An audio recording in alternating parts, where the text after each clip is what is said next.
Just a chew, is it? We're visiting his dad's family.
They say Walt Disney's fondest memories came from a small town in Missouri where he lived with his family, a town called Marceline.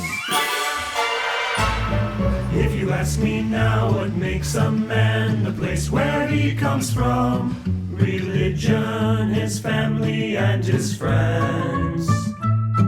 Indeed, these all must play a role in any camp for some, but for Walt there was just one in the end. Marceline, Marceline, where the best of dreamers dream. Though you've given me your best, I must be headed west. Though I owe so much to you, I must do as dreamers do. My city, my queen, Marceline.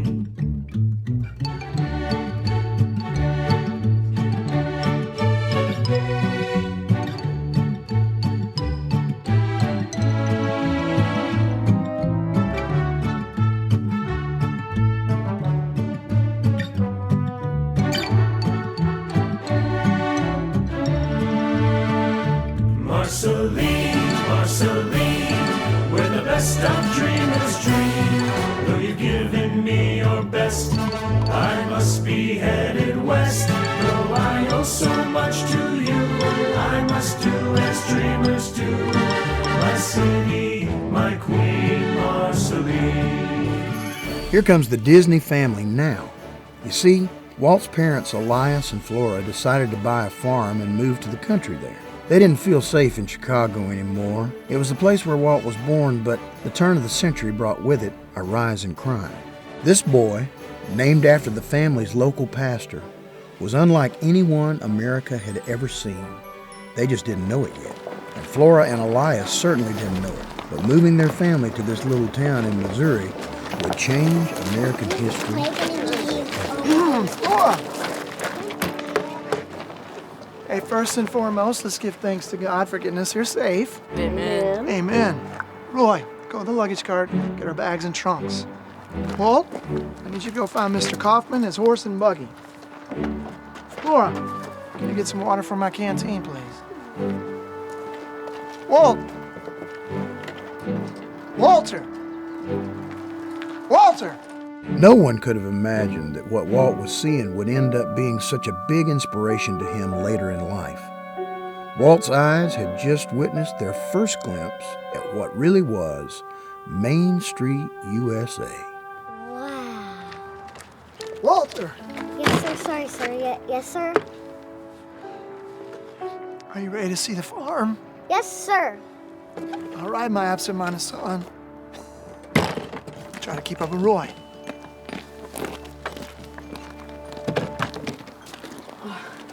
Come on, Walt. There's a man with a wagon here to meet us. See, people are real nice here. I think I'm gonna like it here, Roy. You haven't even seen the farm yet. I can already tell. It already smells a lot nicer, people are a lot nicer, and the sky's a lot nicer. Come on, Walt. Walt Disney was known to say that more things of importance happened to him and Marceline than had happened since or were likely to in the future. What do you think, Ruth? Boy, this is the life. Life. No, I mean, ain't it pretty? Pretty. It's not the city, get it? This here's the country. Country. Golly, can't you come up with anything on your own? Oh, brother. Sister. Even through cold winters, Walt would find a way to entertain himself and his family. You see, Walt was interested in the arts and adventures from a very young age. And well, it looks as if he's about to create his first masterpiece. Look, Ruth, paint. Huh?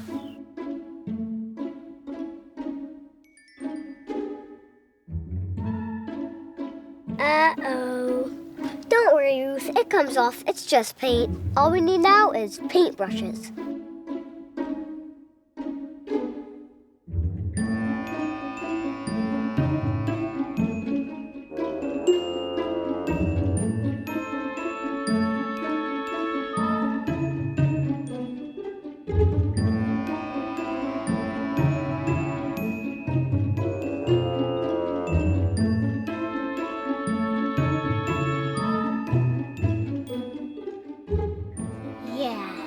Perfect.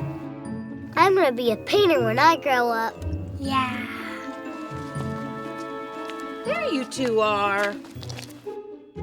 Oh my goodness, what have you done? We've been painting, Mama. It's called art. Painting! This is tar, Walter. It isn't paint. It doesn't come off. You've ruined the new house.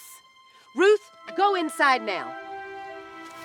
Now, Walt, she doesn't know any better, but you should. I'm sorry, Mama. It was there, and I just figured. Well, sorry isn't going to take the pitch off the side of my house now, is it? I thought you would like it. We made it for you, like real-life painters. Real painters use real paint, Walt. I'm sorry. I thought... Oh, Walt.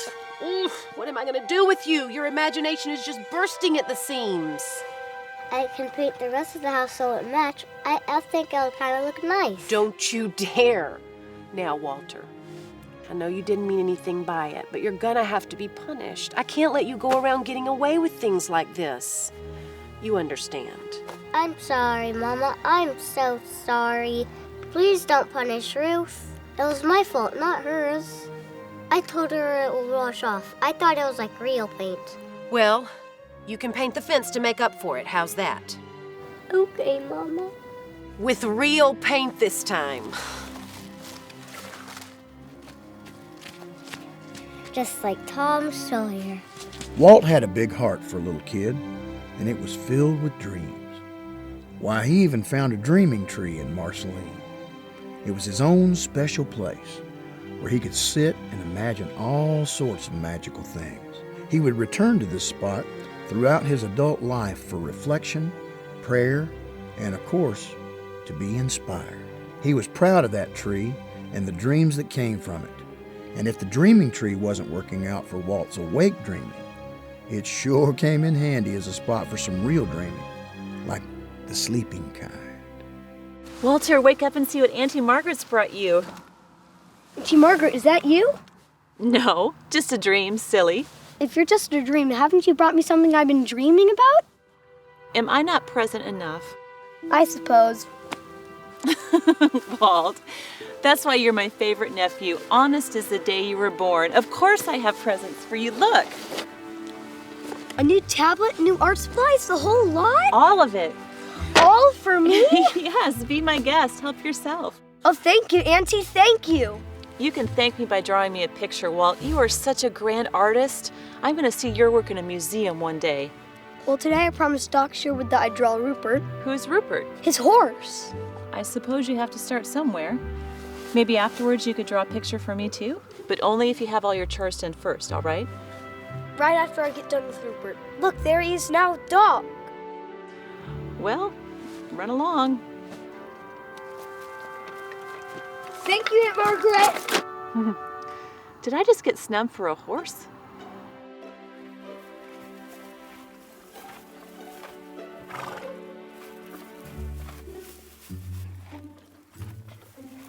sorry. Do you think you can still draw him while he's acting this way? Perhaps he's just being shy or something. I don't know. I've almost got it, I think. Say, Walter, how's your father feeling these days? I've heard that he's been ill. Well, he's doing pretty awful, Doc. Oh, I'm sorry to hear that, Walter. Should I pay him a visit, you think? No, sir. If he even finds out that I was talking about him, please don't, Doc. Mom says it's just stress that's done to him. He's made himself sick by worrying so much about everything.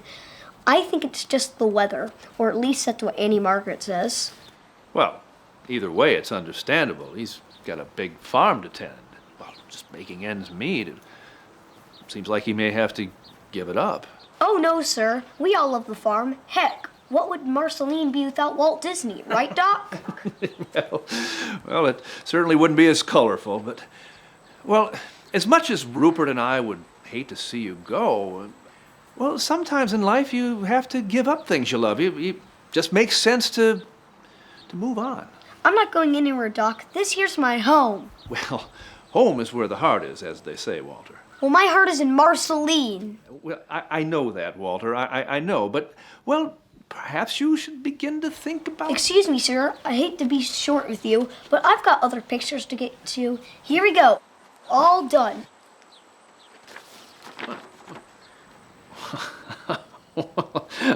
I love it.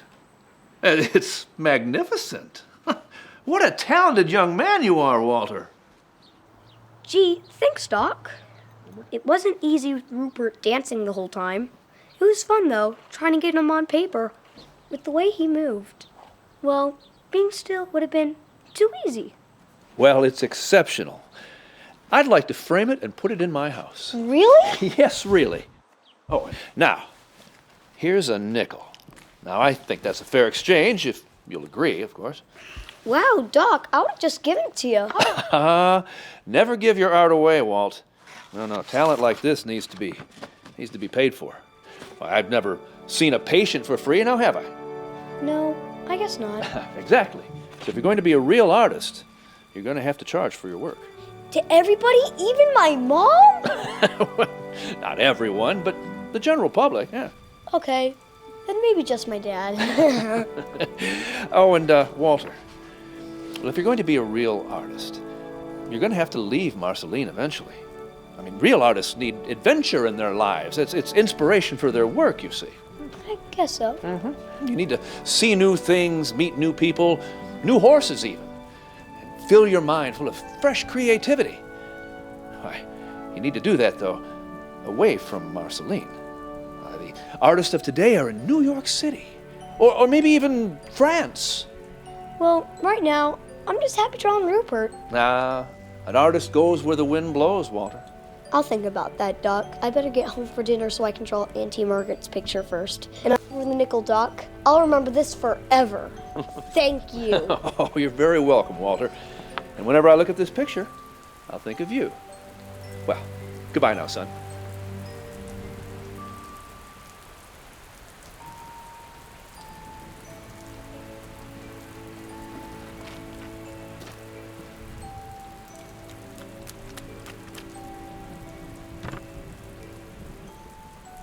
Well, the young artist returns.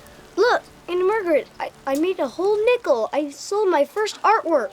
Of a horse? Yeah, and it kept dancing around like it was doing the foxtrot, too.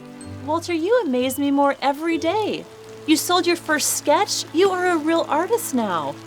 Well, not real. I'm still just a kid. I have to wait until I'm older. Well, is that what you want to be when you grow up, an artist? Well, yeah, but I want to be something more. Like what, the President of the United States? Well, not like president in politics. I want to have the power to change people's lives somehow. Well, art changes people's lives, Walter. How? Art has power.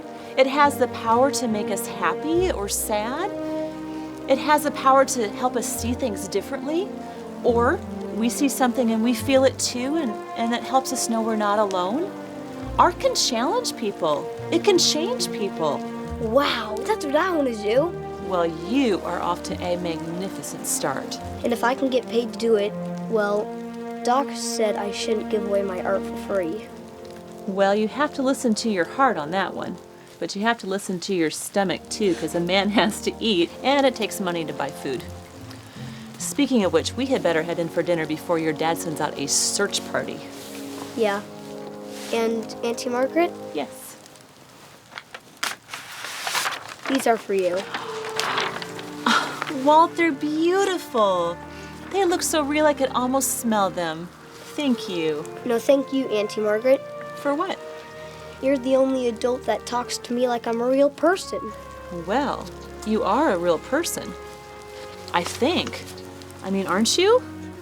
Of course I am. You know what I mean, Auntie I know Margaret. what you mean. We are kindred spirits. Yes, kindred spirits. And if there was another adult Walt enjoyed being around as much as his Auntie Margaret, it was his Uncle Mike, the steam train engineer. Ever since he took that first train ride when he arrived at the station in Marceline, he was hooked.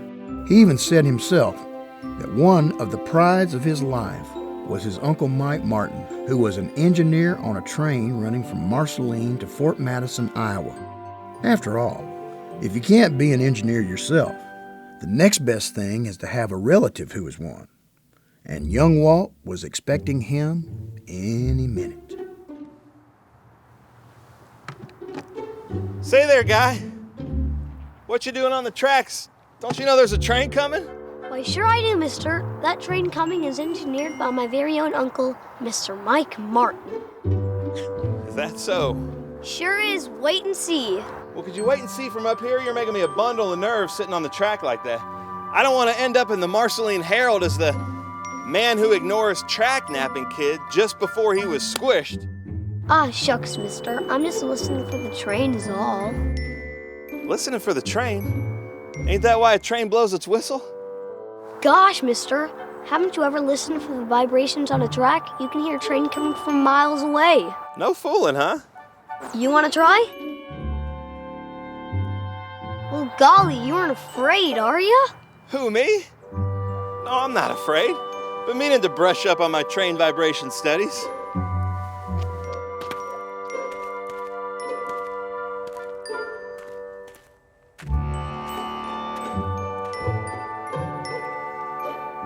Like this? I don't hear anything. Patience is a virtue.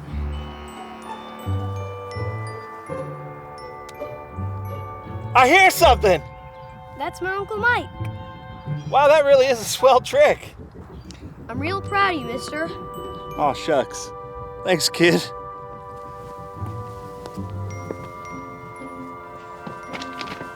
Now I always know if the trains are running on time. Mister? What's that, kid? You might want to skedaddle.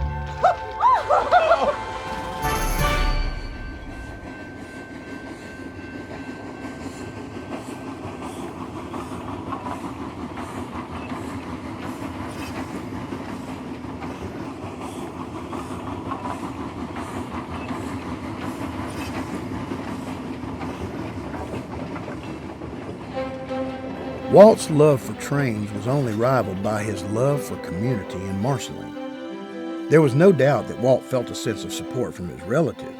His father, Elias, may not have ever fully understood his son, but he would reluctantly support Walt.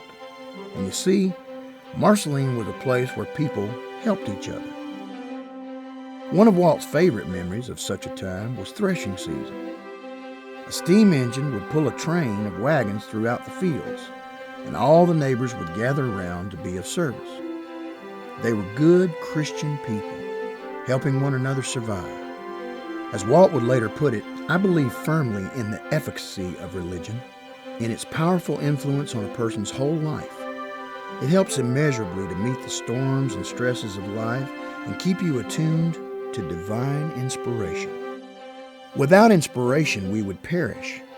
All I ask of myself, live a good Christian life. And so he did. He learned a lot about how to live, about his own character, all from Marceline and the people that lived there. And he would keep those qualities in his heart to forever be a part of him. Walt sure wished that things never had to change. He wished it more than anything. But he knew Doc Sherwood was right. Sometimes you have to give things up. And as much as he didn't want to, he could tell that change was coming. And he knew their life in Marceline couldn't last forever. Except for in his heart, of course. Nobody could ever take that from him. But it wouldn't be long before Flora made the decision to sell the farm and move into town. Now sure, the town wasn't far, but to Walt, it might as well have been a whole world away. Once he got a taste of that country life, boy, he didn't want to give it up. But soon, there wouldn't be a choice. Roy, Yeah? why do you think Dad's having us polish this stuff now? The farming season's over and it's just gonna get all dusty again, so why? Oh, come on, Walt. You know why. Yeah, I guess I just wanted to hear it from somebody to tell it to me straight. Just as long as we're together, it'll be business as usual. It'll be different, Roy, and you know it. Gosh, I'm only trying to cheer you up. And I meant it. Most of it, anyway. We may not be here on the farm, but we'll still have each other. It's just time to move on is all. But the whole world's ahead of us. It's time to get off this farm. You want to leave Marceline? Doesn't anything make you feel better, Walt? Walter, what's this I hear about you feeling bad? I just don't want... You don't what? He wants to stay. I can't blame him. Boys, I'm sorry, but in this household, we gotta go wherever we can make the better life for ourselves, not wherever we can draw the best barn cat. Now, how's the polishing coming? Yeah, it'll be a fate worse than death if this isn't ready for the auction tomorrow. Auction? Tomorrow? Yeah, auction. What did you think, we're gonna pull this stuff behind the wagon? Take it to the new house? It'd look real good now sitting there on the street, now wouldn't it? Oh, Dad, he didn't mean anything by it. Well, you're not the only one losing something here. I've worked hard for this. All of this. We know you did, Dad. Boys, make yourself useful. Go into town, hang these signs up, and I'll work even harder cleaning up the farm equipment. Here, you're finished. Well, we can do both, Dad. No, just get it done. Go into town and get it done. We'll be back.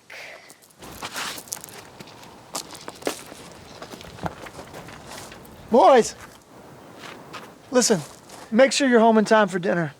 Your mom's making something really nice. It'd be great to be together as a family.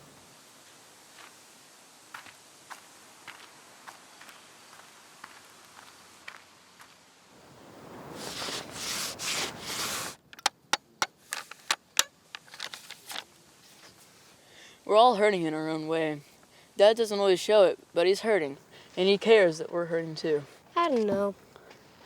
You'll understand when you get older. If Dad's getting older, I don't ever want to get older. You can't help growing up. Well, we'll have to see about that. Oh, yeah? I have some ideas. Ever heard of the Fountain of Youth? I read about it once in an adventure book. Oh, Walt. It's real, I tell ya. It was a sad day indeed. Everything Walt had come to know was changing, and would just keep on changing, as life has a tendency to do. But he had Roy, and at least Roy could not only support, but enjoy Walt's imagination.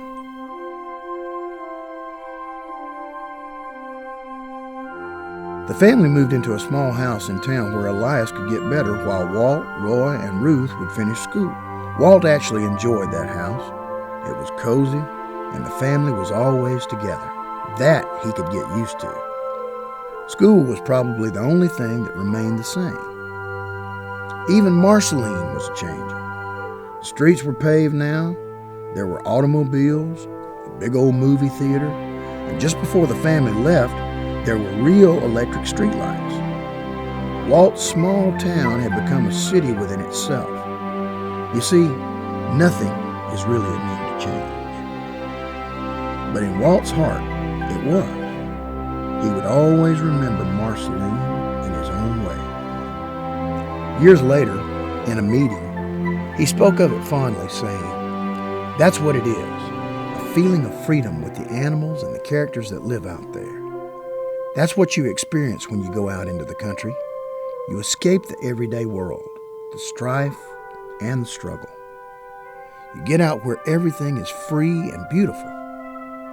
And so it remained to him. And he held on to that dream, that place where he once lived, that he would never forget, especially when the Disney family left Marceline for good. When Elias was well enough, they were off to Kansas City. another adventure.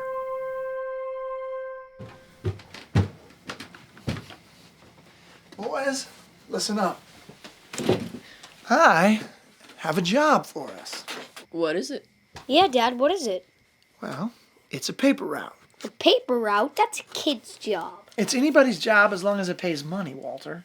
What's it pay? That's more like it, my industrious. On this job, it pays $3 a customer. How many customers? 650. On foot? Yes, on foot. How many blocks? 20 square blocks. Say, Dad, I don't want to gum up the works here or nothing, but I can't carry a third of 650 papers. I don't even know what that is, and I'm sure I can't carry it. Well, that's why I got us carts, Walter. So how much will we get paid? You, Roy, will be making a stipend. Walt here will be making an allowance. And I'll be investing Walter's allowance for him. Say, what do you mean investment? That's not money. It's better than money for you, Walt. Trust me. Well, that's an interesting idea, Dad, but I'd rather take the money instead, please. Walter. Well, I'm sure you would, Walter, but that's not going to happen. You will listen to what I'm going to say. I will be investing the money. I don't need you wasting all this money on frivolous things like toys and candy and art supplies. But... No buts. Listen, we start at 3:30 in the morning. But I have school. Well, then you better get up in time to get your paper route finished before school starts or you're going to go hungry. But I... No more buts. Lights out. 3:30 in the morning. 3:30. Gosh, if it wasn't that enough that he's making me work with no pay, to add to insult and injury, he compared my art supplies to candies and toys. Oh, come on. You'd probably use your money to buy more shares of the Ozell Company. Heck, maybe he'll run the place one day, then you can work from there. But I don't care about none of that stuff. I want to be an artist. See, I've been drawing all my life. What are you laughing at? You say like you're 1,000 years old. I got as much of a chance as anybody. Let's just try out this paper out thing, okay? It doesn't mean you have to stop drawing. Okay. And I can always buy you candies and toys with my money. I don't want you going all the way to the store on my account, Roy. Why don't you just go ahead and give me the money? Good night, Walt. Good night. And Roy, thanks. Don't mention it.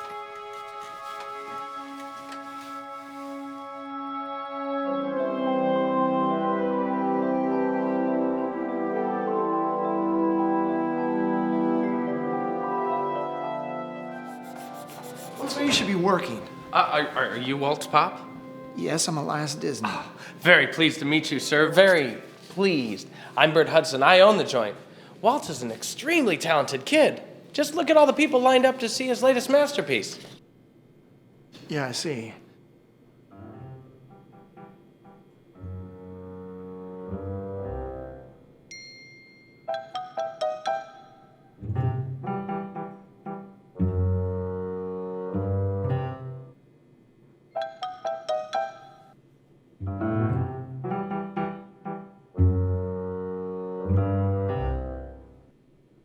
It's a slow day. Well, he should be working. Oh, don't worry about that, Mr. Disney. I pay him all right. He gets a free haircut with every picture, and when he doesn't need a trim, I pay him 15 cents. 15 cents? Oh, you betcha. I frame him right here. I can't get him to draw fast enough. Your son is a hit. A hit? Walter, why didn't you tell me about this? I meant to. I just didn't get the chance yet. Well, he certainly wasn't hiding it out of shame. This is the kind of thing a parent boasts and beams about. Your son is a star in this neighborhood. All finished, Bert. Hope you like it. Oh, it's a beaut, Walt. One of your finest. See you in a couple days to draw another? The people keep asking for him. Sure, Bert. If it's okay with my dad. Sure, Walt. As long as you deliver your papers on time. Of course. Mr. Hudson, he'll be back. Well, nice to meet you, Mr. Disney. We'll see you soon, Walt. See ya. Show me this drawing.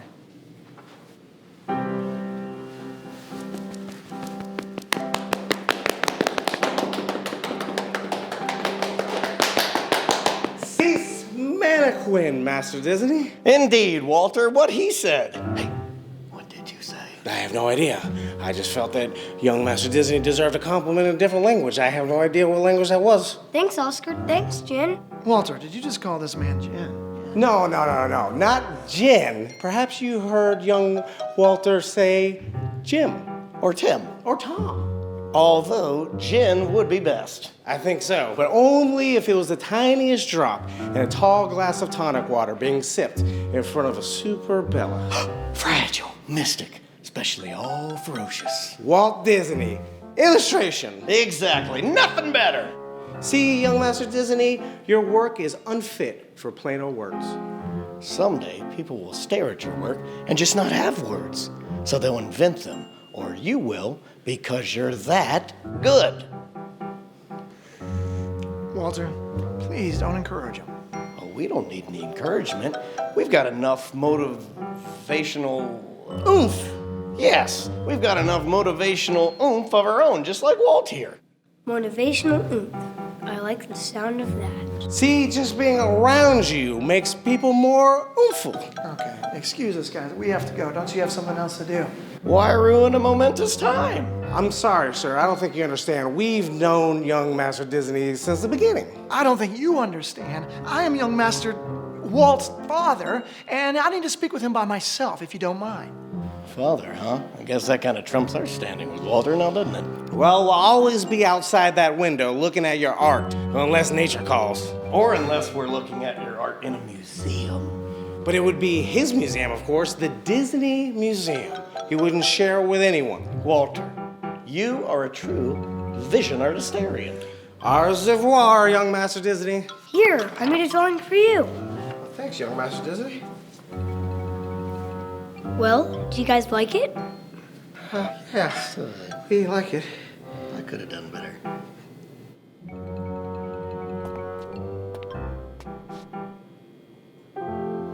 Those guys are pretty funny, huh? Listen, Walt. You don't need to be spending time with folks like that. You need to be focused on your work and your talent. You think I'm talented? The whole neighborhood thinks you're talented, Walt.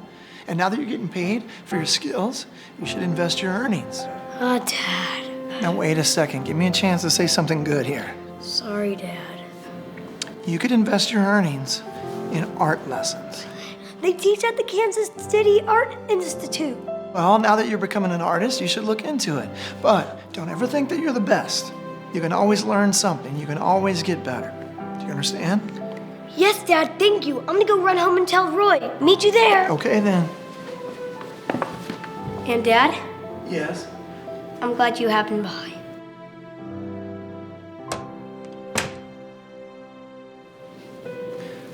Me too, son. Me too. Roy! Where are you?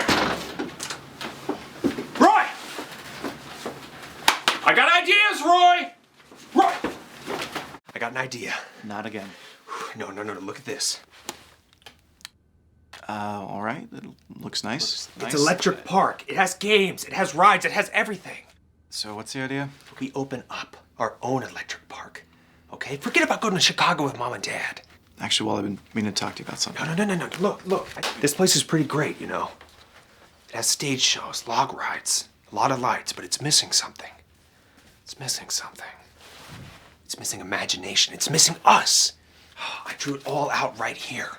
We can open up our own park. A Disney park. No one is going to come to a Disney park. Yes, they will. Look, I drew a layout right here. Hey, enough. Let me speak. This is important. Well, this sounds serious. Sure it is. I'm going to be leaving in a few weeks. What do you mean? Where are you going? I joined the Navy. Yeah, with our country at war, I can't just sit around and do nothing when I know I'm able to help. What about me? This is for you. This is for you and every other American in this country. I mean, I'm doing this so that you can continue to live a safe and free life. Don't you get it? No, I don't get it. I need you here, Roy. What am I going to do without you? Come on, Walt. Look at you. You're doing great. You're getting paid to draw. You're taking art classes. You're a swell kid, all on your own. You don't need me. Yeah, I do, Roy. Yeah, I do need you. You're my family. And I will still be your family no matter where I am. I'm your brother whether I'm sitting next to you or on the other side of the world. Hey, let me put it to you this way. I need an adventure, A real adventure, the kind you read about in history books. You know, the kind that takes you to different parts of the world to see different people, different places. And this is a once-in-a-lifetime opportunity for me to have that adventure. I need you to understand that. Yeah, I get it. I mean, I get that you're the bravest person I know. You're the best brother a guy could ask for. And you're the only person around here that understands me and supports me. I understand, and pretty soon you'll be able to take your own adventures. And, you know, right now, maybe for you, that's Chicago. Wait, you know, I don't know. Hey, what if I go with you? You will be with me. I'll be thinking of you the whole time. No, Roy, I'll find a way. Okay, I love this country just as much as anybody else. Right? And if you look up close in my eye, you'll see an American flag waving. And up my spine is growing red, white, and blue. All right, I'll find a way, Roy. I'll find a way. Whatever you say.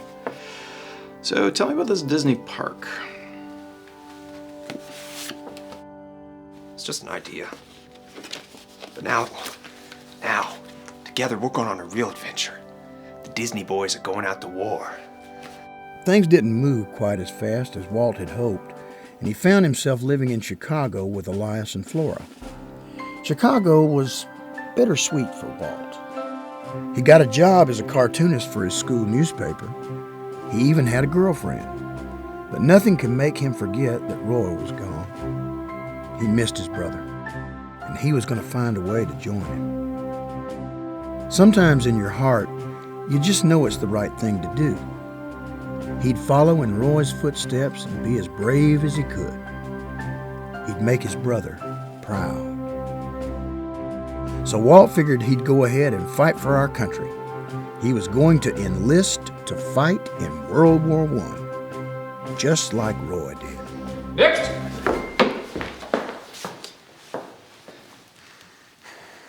Mr. Disney.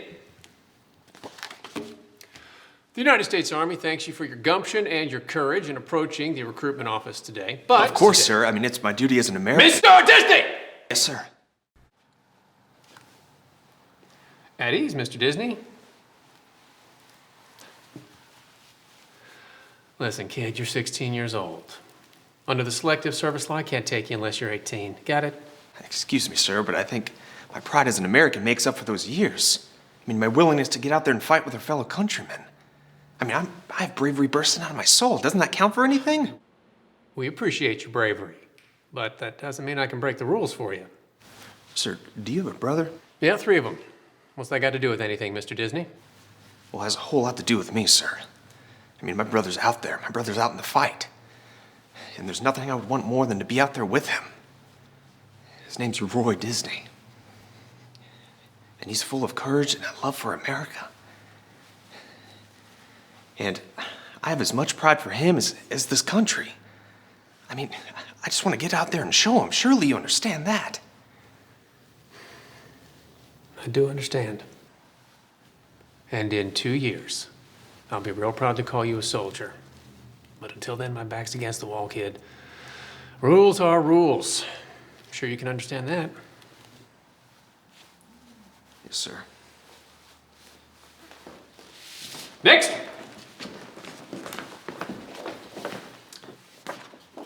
Mr. Johnston. You gonna shave? Now, Walt Disney never took no for an answer. There was this new agency called the Red Cross that helped people. And they were fixing to send some men abroad to help out with the war. And wouldn't you know it? Well, you only had to be 17 years old. Sure, Walt was only 16, but he figured he could squeak by with a little bit of his artistic talent. But when Flora and Elias caught wind of it, well, they were none too happy. How could you do this, Walt? You were just going to sneak off and not tell us anything? You don't have respect enough for your mother and I to tell us your plans. I didn't think you'd let me go. It's for our country. It's like what Roy's doing. And you wanted to march off without even saying goodbye, Walt? March off to death? Did you know that, Walt? You could die out there. I can't believe you were just going to march off and die and not tell your mother and I anything, not even a letter. I'm sorry. All I'm thinking about is Roy and being brave like him. Well, you're not Roy. Roy can take care of himself out there. Roy has respected my plans for this family all along. He has proven himself to me, Walt. You will never be Roy. You're a different son. You're the dreamer. And Walt, dreamers, they don't fight. I won't have it. I don't want to fight. I want to help. And if you just sign this paper, I can be a member of the Red Cross. I can be a part of the relief effort. Look, I want to aid our country and protect our liberties as Americans. Don't you understand that? No, I don't. I do. Excuse me? If we don't sign, he'll just find some other way to go and sneak off. At least this way we can say goodbye to him and have a proper send-off. His mind is set. I will not sign. Elias, please, be rational. Flora, you can do whatever you want. I will not sign my son's death warrant.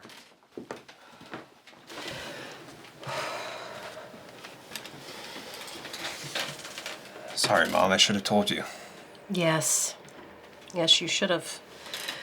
But even if you did, your father wouldn't have allowed it. Still, it would have been the respectful thing to do. It's just I miss Roy, and I wanted to do something to make him proud.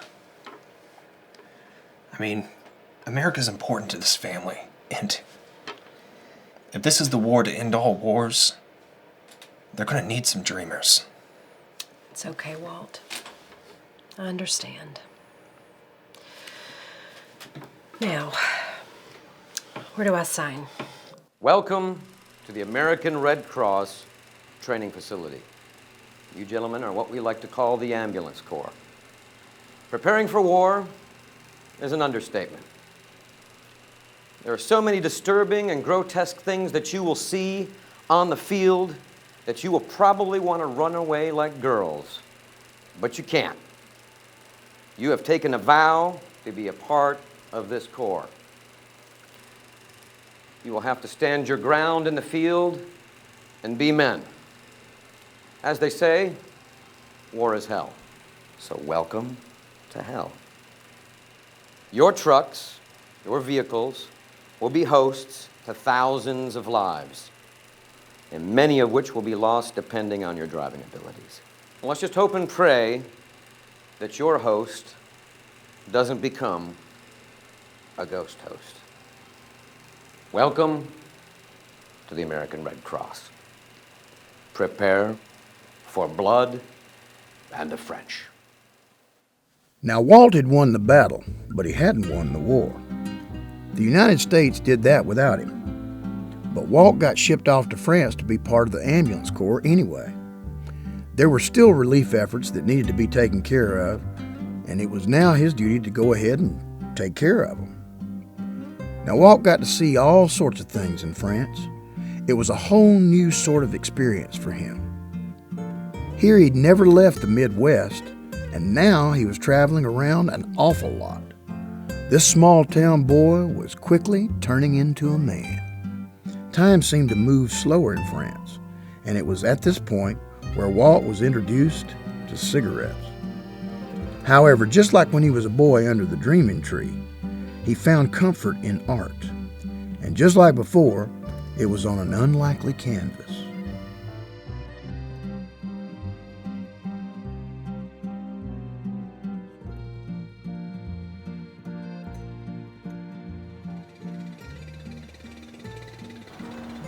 Hey, seen any action today? Nope, not today. Not yesterday, not even the day before that. Guess our instructor was right. If boredom is what they mean by hell, war is hell.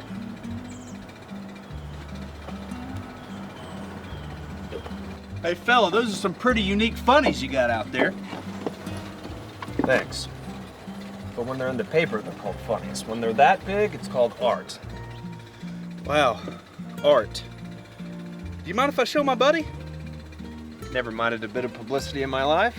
Sure. Hey, Ray, come here. Check this out. They call this art. That's nothing. I know a guy back on the East Coast who can draw just as good as that. He's dating my sister. Well, he ain't here, is he? No, but... Oh, but nothing. What'd you say your name was again? I didn't, but it's Disney. Walt Disney. Well, my name's Jim. This is my buddy Ray. And do you think you might be able to draw a couple of things for our meat wagons? Oh, sure I could. I can draw something for you, your gals, whatever you need. For a nominal fee, of course. How about a pack of smokes? Make it a carton and I'll draw both your Model Ts. Sold. Jim, let's bring him around.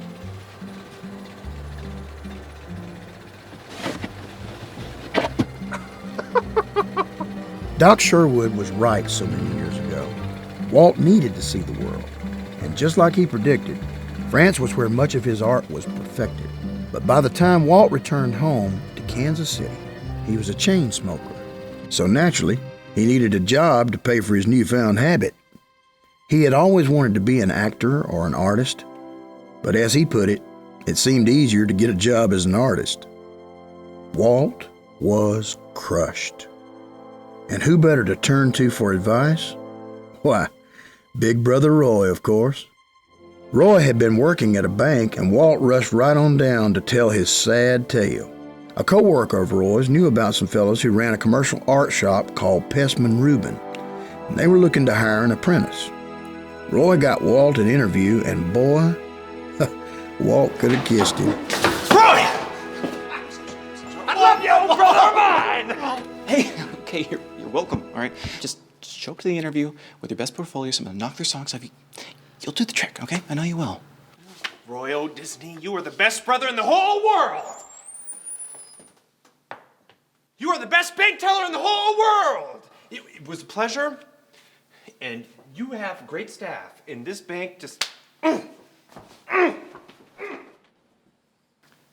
He's an artist.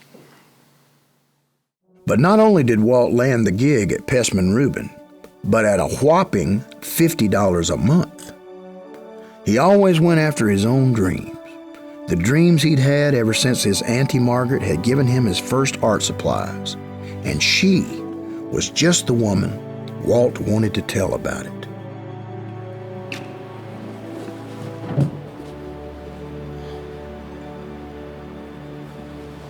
Say, is that your gal? She sure is a looker. No, she's not my gal. It's my auntie. And yes, she is beautiful, and you should learn to be more polite. I'm sorry, I didn't mean nothing by it. I was just... She sure is pretty, and I bet she's just as swell, too. She sure is. I wouldn't be where I am today without her. Where I am today is just the beginning. Sounds like you're a real lucky guy to have a nice lady like that as your auntie. I sure am. I'm on my way to tell her that, too.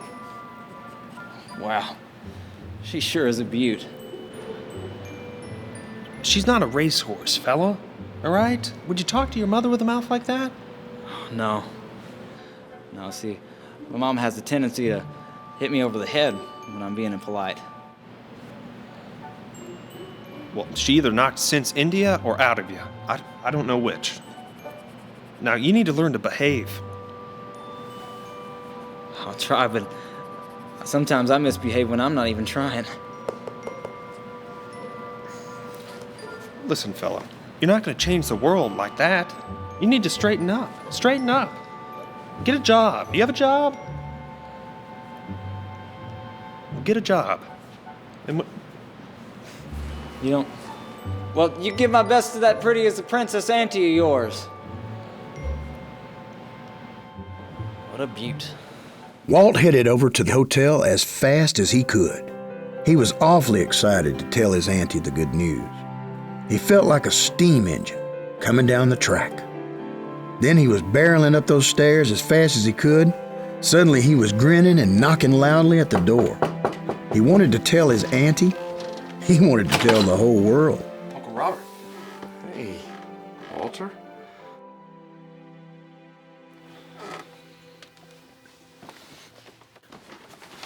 Auntie, you're never gonna believe it. They're paying me to draw pictures. I got a job at Pezman Rubin.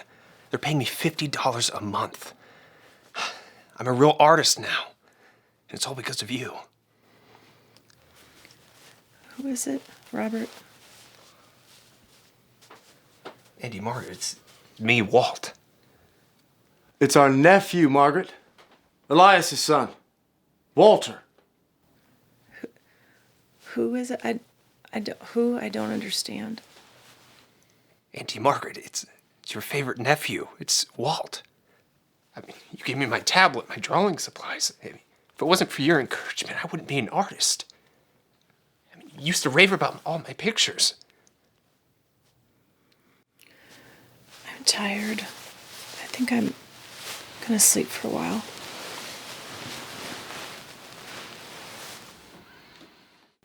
I'm sorry, Walt. Margaret isn't feeling well. Perhaps you should come back another day. I don't understand. Auntie Margaret, it's me, Walter. Your kindred spirit. The artist. Walt, please. Come here. Margaret is really sick now. The doctor says that she's fighting off pneumonia. Now, she's been getting forgetful lately. Please, don't take it personally. Surely she would remember me if I could just talk to her for Walt, 1 minute. I'm really sorry. Truly, I am. But I'm going to have to ask you to leave. Margaret needs her rest. You understand.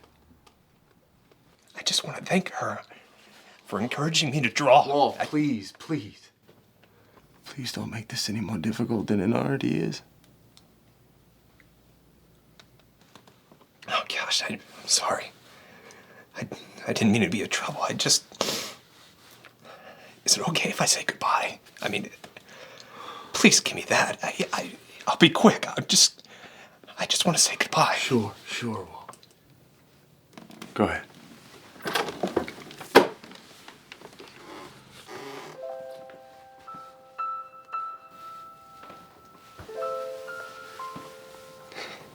Thank you.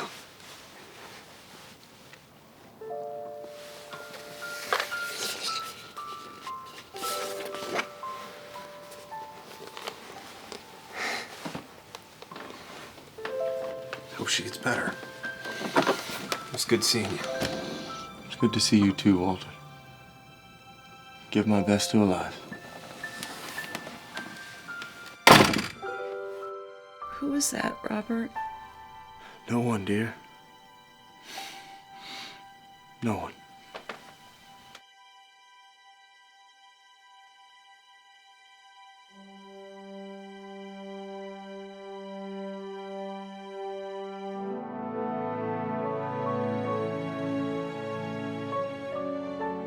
The next few months were tough on Walt. His auntie passed away from pneumonia. He never really got to convey to her just how grateful he was. He never got to feel her old enthusiasm about his talent, the enthusiasm that gave him the confidence to pursue his dreams in the first place. And he lost his job at Pezman Rubin due to downsizing. Things were looking pretty bleak for Walt, but he didn't lose faith. He knew he had a God-given talent, and it was meant for something special. Elias was right. He was the dreamer, and dreamers never quit.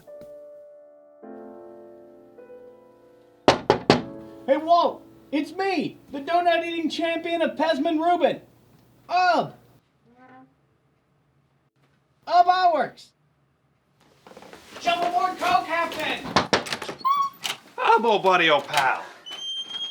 Come to offer me my job back? I gotta say, I got a lot of prospects on the horizon. No, I got kicked out on my rear too. That's why I came by. Thought maybe you had something, anything. I gotta support my mother, and she's not the most gentle mother, if you know what I mean. So I didn't know if you had something. I'm desperate, Walt. Desperate, I tell you. I didn't know if maybe with your connections with your brother Roy, if you had something. Anything. To be honest, Hub, I don't have much going on myself. Come on, Walt. If anybody can think of something, it's you. You're a thinker. I've got your number. You've got one of the greatest minds in all the world. If you just put your mind to it, you'll think of something. All right, calm down. You're gonna wake the neighbors. It's daylight, Walt. Some of them take naps, but I can't think with you being a big bundle of nerves. Now give me a second to think about it. Right. Sorry. If I just let you think, then we can come up with something. Think. A minute. All right, a minute. Right.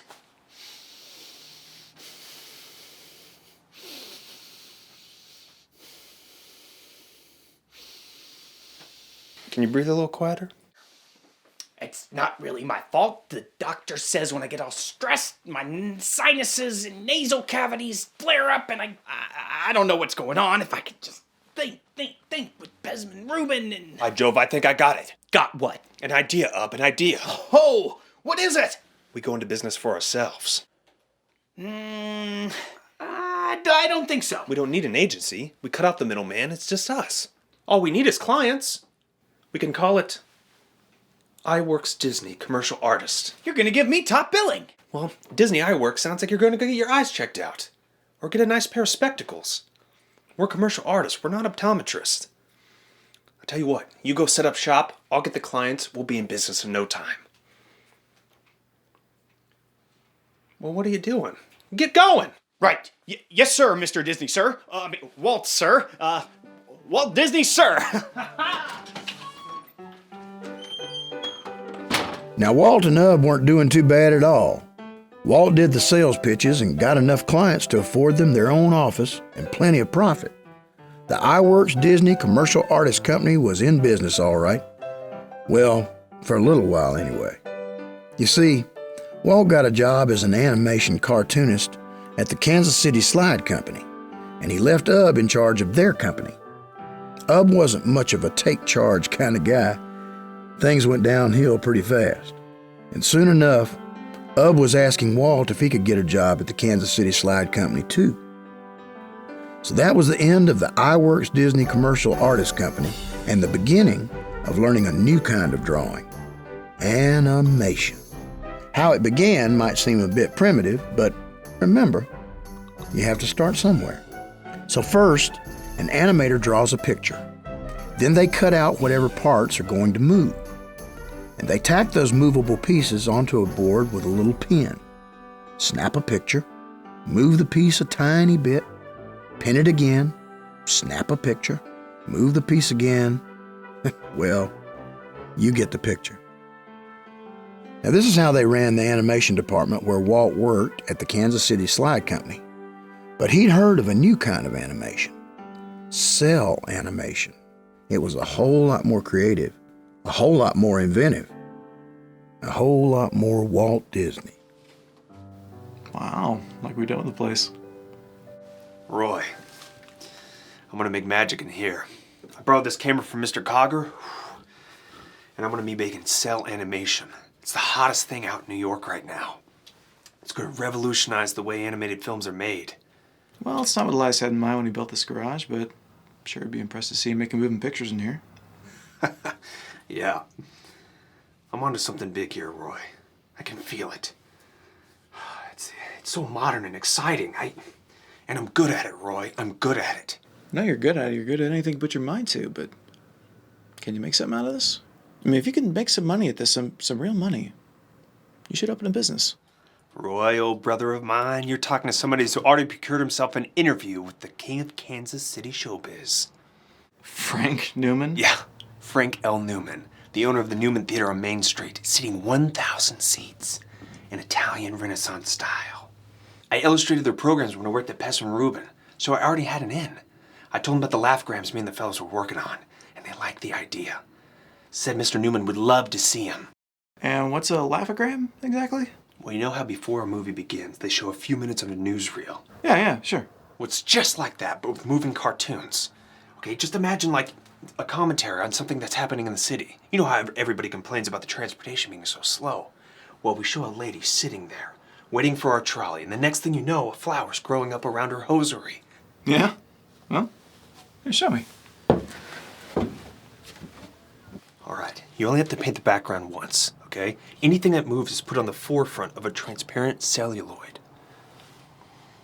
But if only one character's talking and the other's standing still, you only have to move one character, and then you just use a stationary cell for the other. Here, let me show you.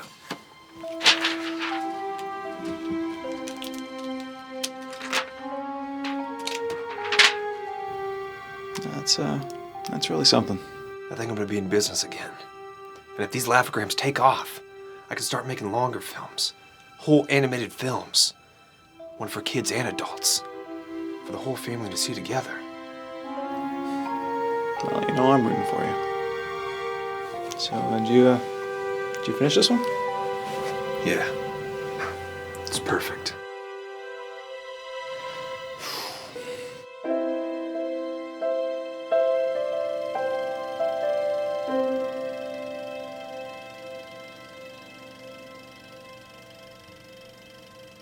Now, these are the bee's knees, Mr. Disney. I mean it.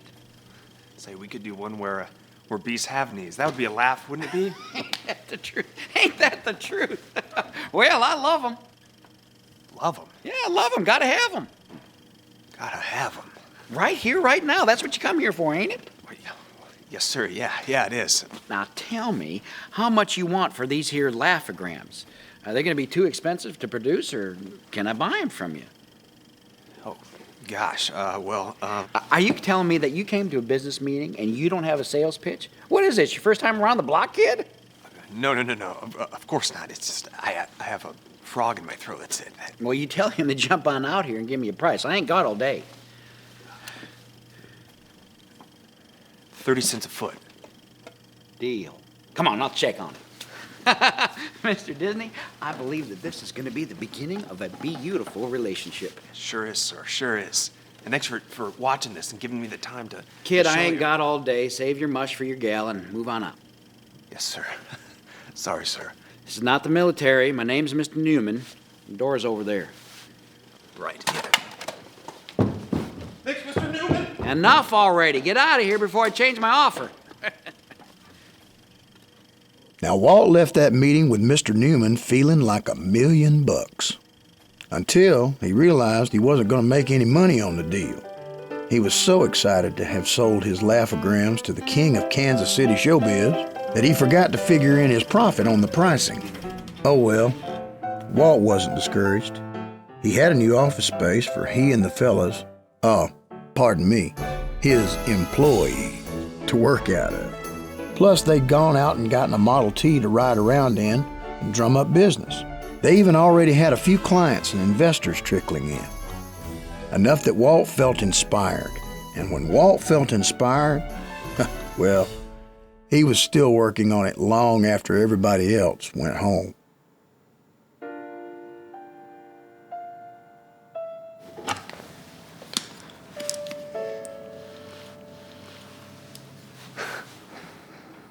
Why, hello there.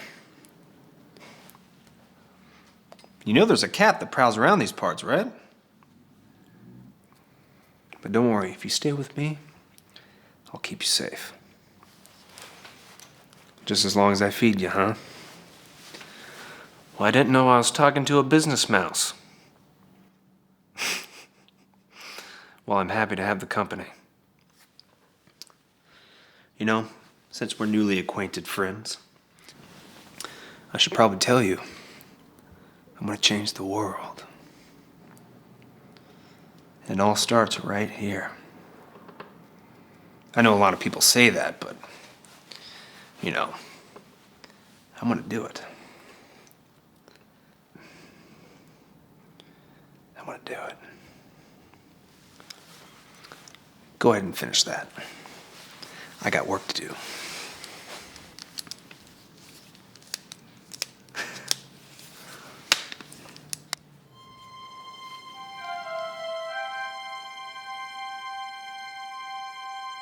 Alice's Wonderland was one of the first films to have live-action characters appear inside a cartoon and interact with animated characters. All right, Virginia, come over here and sit down.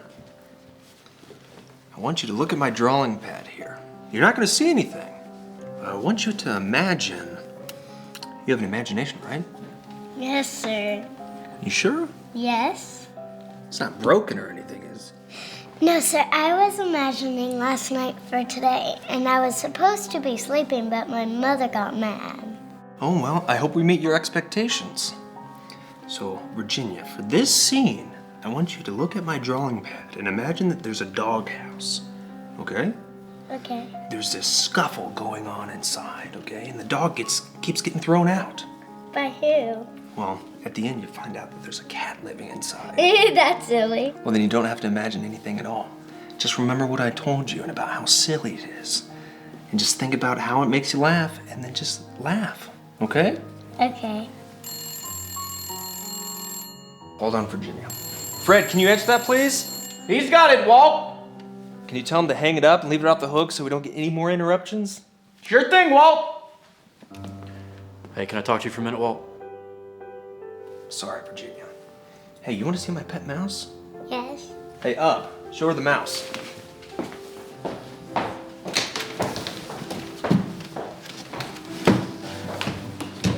Where'd it go? I think it's over here. Oh, I see him. There he goes. There's a mouse. All right, what is it, Fred? That was the bank, Walt. They said we bounced our last 20 checks, including payroll. They're adding interest and fees. I mean, it's pretty bad. Do you know anybody that could help us out? I mean, one of your investor friends, maybe? No. I don't have any more investors. We're all dried up, Fred. I tell you what, let's continue working on Alice's Wonderland with Virginia. You know, we've already invested so much in this, all right? And I'll drum up some more business, all right? I promise I will. Sure, Walt. It's just, well, me and the guys, we got to eat and all, and with our checks bouncing, yeah, I feel awful about that, Fred. To you and the guys, you know, just let's take a break and order some lunch from the diner downstairs, all right? Walt. No buts, all right? I insist. But what do you want me to pay him with? Yeah. Cartoons? Yeah. No, this is your money, No. Walt. If there's any left over, you split it between you and the guys, all right? What are you gonna do? Don't worry about me, all right? Now go on. I gotta get back to Virginia. Now, if there's anything that Walt Disney believed in, it was his talent. Whether that talent was art or being the best salesman the world had ever known. He must have hit up every client he'd ever worked with in his entire career, plus all the ones he'd never worked with. He was going to find a way to save Laugh-O-Gram Studios and his friends, even if it drove him into the ground. See, all of his employees, the fellas, they believed in Walt and his talent and vision too. So he just couldn't give up, not ever. And good thing too, because someone somewhere heard about it and sent Mr. McCrum Walt's way. So I get these financial grants, about $500 each, to do educational films, and well, we'd like Laugh-O-Gram to do one. I'm interested. Good. It's it's called Tommy Tucker's Tooth. It's for the Diener Dental Institute of Kansas City. Okay, what's the premise? What do you want to teach these kids? Like how to brush their teeth? In a manner of speaking, yes. Well, let's assume you have an open position and you've got two equally qualified prospective employees. Now, one has bad teeth, one has good teeth. Which do you choose? Guess it depends on the personalities, I suppose. Sure. But, well, let's assume that they are identical in every way except for their teeth. Now, one has pristine pearly whites and the other one has decayed and rotting ones. I see your point. Mm-hmm. See, Tommy Tucker takes care of his teeth and Jimmy Jones doesn't. We hope to teach the children the importance of dental hygiene. Okay, I'm in. Good. Well, we'll continue our discussion at the Institute. Can we talk here? Mr. Disney, I've assembled a team at the Institute. I think you'll find it helpful to gather the information you need there and sign the paperwork. Boy, this is embarrassing. Is there a problem, Mr. Disney? You can call me Walt. It's just these are hard times, Mr. McCrum, and that they are, Walt. That they are. Well, it's just I have one pair of shoes, you see, and they're at the cobbler right now, and I don't have the $1.50 to get them back. Not a problem at all, Walt. Well, as a matter of fact, I live just down the street from the cobbler. How about this? I'll drop you off, retrieve your shoes, and then I'll pick you up for the meeting. Gosh, Mr. McCrum, I'll pay you back, I promise. I mean, you can take it out of my salary for the project. Not a problem at all, Walt. Let's consider it one good Christian helping another. That's awful nice of you, Mr. McCrum. It's awful nice. Well, shall we?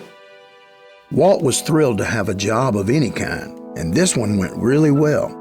He liked working with the children involved in Tommy Tucker's tooth. Sure, the pay wasn't great, but it seemed like a great payoff anyway, on account of it was educational, and it would help children to take care of their teeth. Walt felt like he had done something good, but nobody had been paid in a long while now. So Walt doled out the cash to everyone but himself again, figuring what goes around comes around. Hoping that something good would come back to him, he had faith that God would provide, but he kind of wanted to eat too. Times were tough at Laugh-O-Gram. Clients were scarce, bills were mounting, but Walt tried pressing on. He'd been borrowing money here and there, trying other ways to make a buck, even advertising to take baby pictures and even pet pictures. The guys always kept each other in good spirits, kept each other laughing and smiling, but laughs and smiles don't pay the bills. Soon the collectors, well, they came knocking, and a knocking, and a knocking. Yes, I was here yesterday, and the day before that, and the day before that, etc., etc., etc. Oh yeah, I remember you. Didn't you eat the last jelly donut? No, I most certainly did not. I'm looking for a Mr. Dinsey. Dinsey? No Dinsey around these parts. Next door, maybe. Did you try Kansas City, Kansas? I know very well Mr. Dinsey signed papers to incorporate this Laugh-O-Gram Studios. He hasn't paid his creditors, and he needs to take care of that right away. Right away, I tell you. So tell me, what would happen to this poor old Mr. Dinsey if he didn't take care of such matters? Well, it would be very bad. Very bad indeed. Yeah, well, if it means a visit by you every day, I would have to agree. This is no laughing matter, sir. But you admit he signed paperwork for Laugh-O-Gram Studios. Oh, now you're just trying to ruffle my feathers, aren't you? Listen, Mr. That's none of your business, sir. Right, well, I bet Mr. Dinsey, just like the rest of us post-war workers, is probably a little bit down on his luck right now. So chin up, and I'm sure he'll pay his bills in no time. No time at all. And might I get your name, sir? Well, it's sure not Mr. Dinsey. And I surely hope that we don't ever meet again. Oh, you'll see me tomorrow. What a perfect way to spend my day. Say, Walt, do we have any of those jelly donuts left?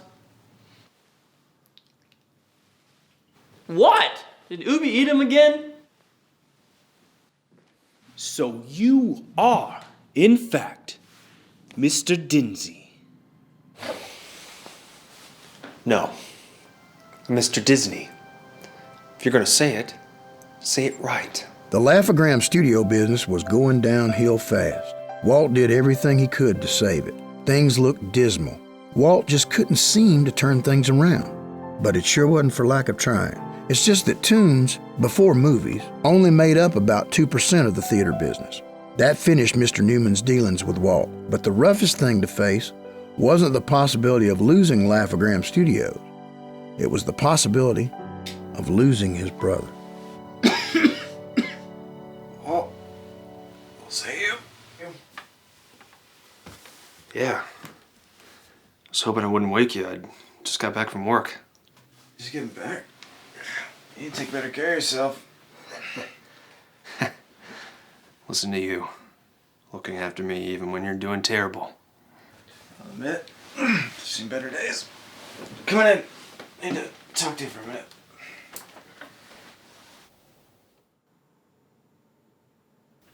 You know, I'm leaving tomorrow, don't you? The doc says warmer climate be better for me. Yeah, after I got tuberculosis in the war, these Missouri winters haven't exactly been too kind to me. Yeah, I thought I'd see more of you before I left. I've just been working, you know. It's okay, Walt. You don't have to be afraid. Afraid of what? Afraid I'm gonna die? Don't say that, Roy. If it's my time, then by the grace of God, I'll go. I'm not scared. Well, I'm scared, you know? I mean, I don't know what I'd do without you. I can't lose you, Roy. I just can't. You're the only one around who understands me, and maybe I'm selfish, but I'm not ready. I'm not. I'm not gonna say goodbye. I am always going to be with you, even through life and death. You can talk to me anytime you want. When you're scared or need advice or support. I'm not going to leave you. Maybe here if that's what the good Lord has planned, but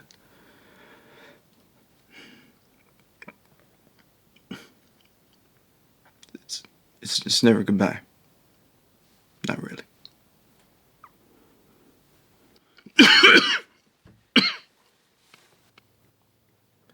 Look at me. Looking to you for some kind of solace when you're the one in need. Get some rest. I want you to get better. I'm working on it. Been praying on it every day. Me too. Good night, Roy. Good night.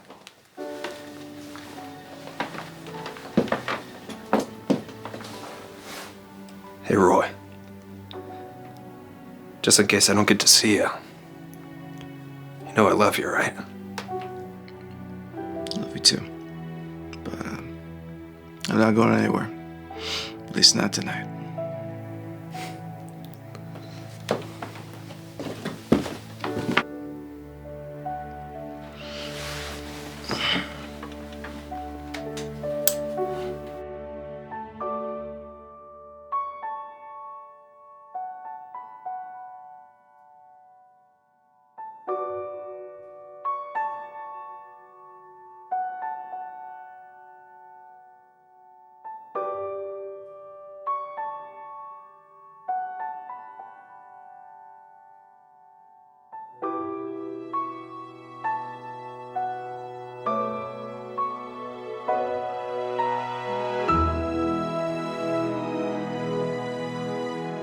After Roy left for a warmer climate, the rest of the family followed suit. Walt had never known a time when he hadn't been surrounded by family, but for the first time in his life, he felt entirely alone. He felt lost. Just when he needed the support of his family the most, they had all left. It was the saddest time in his life. Walt was always the innovator, and Ub the artist. Maybe that's why he never gave up. He just couldn't. His mind never ran out of ideas. But he did run out of money. Walt, you okay? Oh, hey, up. Yeah. Just working on the Alice film. You want to help? Wish I could, Walt. I've got a job. I just came by on my lunch break and thought I could tell you in person. I'm resigning. I'm really sorry, Walt, but I need the money. You understand, don't you? It's okay. I understand. You're living here, Walt? Sleeping here, yeah. Spend most of my time here anyway.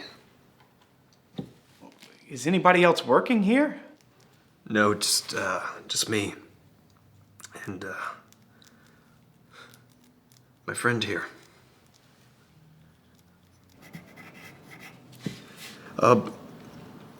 People have to make money, and it's just something I don't have to give right now. What are you living on, Walt? Not much. Not much help. How's Roy doing? Has he gotten any better? Yeah, he's getting better. Well enough to badger me about how to run things around here. He thinks I should file for bankruptcy and move out to California. Animation's bigger out there and says there's a real market for it. But I made a commitment with the Alice film, and I think I'm gonna try to finish it. I think you should listen to your brother, Walt. Hey, I've got to get back. What's that for? I just want you to have something to eat.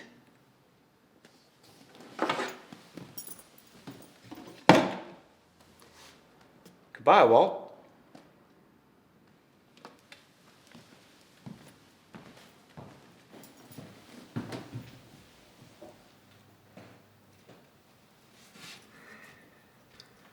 Goodbye, Hub.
Maybe Walt felt a little like Alice.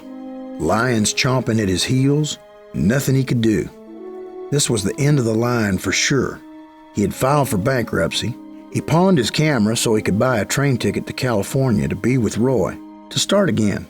In a lot of ways, he felt like he was jumping off a cliff to avoid the ferocious lions waiting to eat him up.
I don't want to leave you in there to get eaten by that cat. You'll have a better chance out here. You'll see. It's like my friend Doc Sherwood said when I was a kid. Sometimes you gotta give up on the things that you love. Sometimes it makes sense to move on. It hurts me too, but there's a whole world out there for you to see. You don't want to be in the same place for the rest of your life, do you? Just think of the adventures you're going to be missing out on.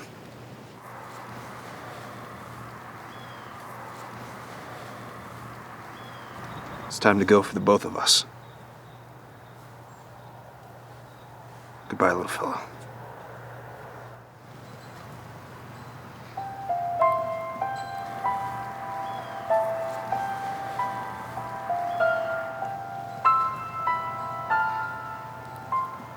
See you real soon.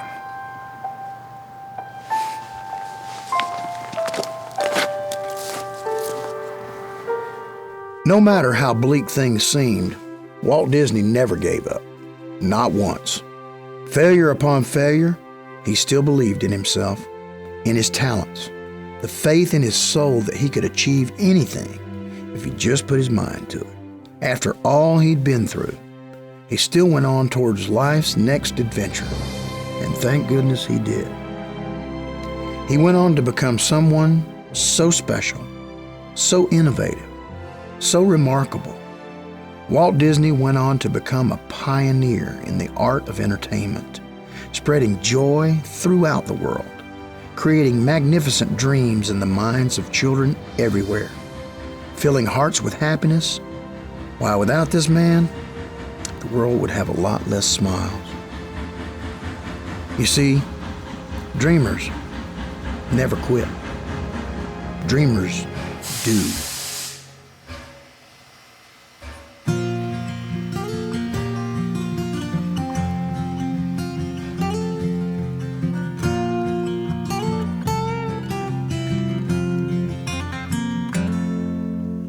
There have been some ladders I have climbed to try to reach a dream I've had in mind. As I scaled them rung by rung through the songs that I've sung, I've tried to bring some happiness to you, 'cause that's what dreamers do. The struggles that I've had along the way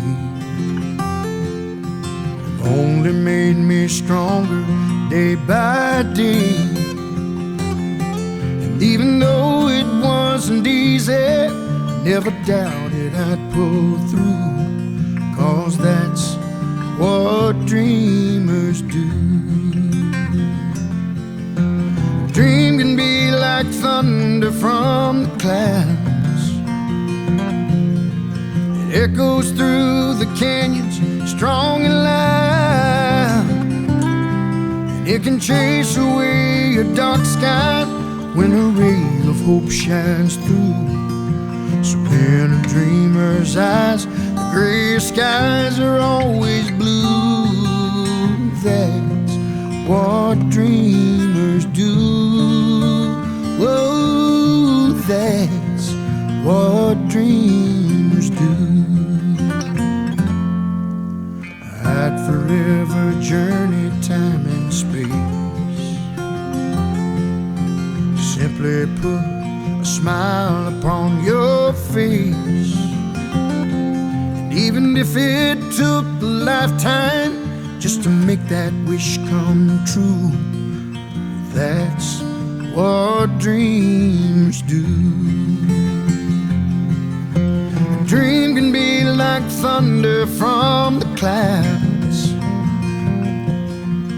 It echoes through the canyons, strong and loud. And it can chase away a dark sky when a ray of hope shines through. So in a dreamer's eyes, the gray skies are always blue. That's what dreamers do.